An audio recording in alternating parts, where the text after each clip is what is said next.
Bonjour à tous, je m'appelle Cindy, j'ai 21 ans et je suis l'auteur du livre intitulé À notre illustre différence qui porte sur le harcèlement scolaire. Ce livre, c'est moi, c'est mon histoire, c'est une synthèse de mon passé écrite en toute transparence.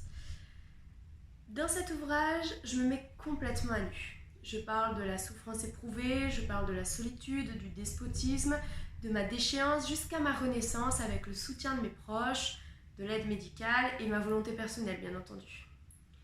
Mais je parle aussi également des solutions qui peuvent être adoptées pour réclamer justice et que j'aurais aimé connaître bien plus tôt.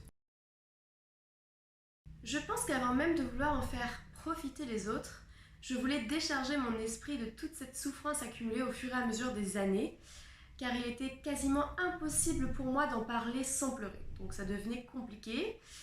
Et j'ai été dûment conseillée par une personne qui m'est chère et qui m'a encouragée à publier mon histoire.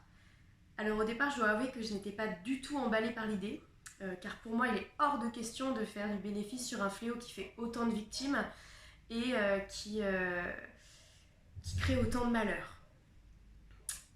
Mais au fur et à mesure de ces arguments, je me suis laissée convaincre par l'aspect humain du projet euh, et ainsi aider les victimes à s'en sortir.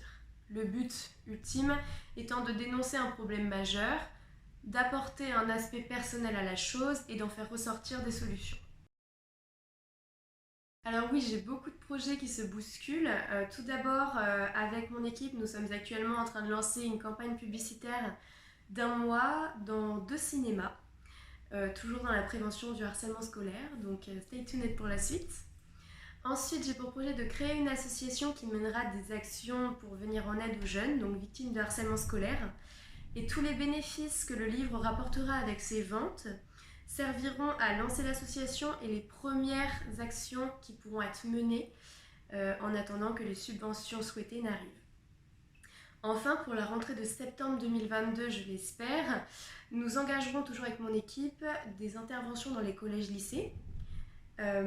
Alors par contre, nous ne sommes tablés que sur 5 interventions, car malgré le bénévolat qui est bien évidemment voulu et souhaité, les déplacements ont un coût et selon où nous serons appelés, voilà, il faudra prévoir aussi avec nos moyens personnels. Enfin, si je peux ajouter un petit mot pour la fin, soyez acteurs de prévention auprès des plus jeunes que vous, mais également auprès des victimes dont vous avez été témoin de leur situation. Ne restez pas spectateurs et contribuez au bien social et surtout prenez soin de vous parce que le harcèlement scolaire n'est qu'une infime partie des divers types d'harcèlement qui sont déjà existants. Merci beaucoup.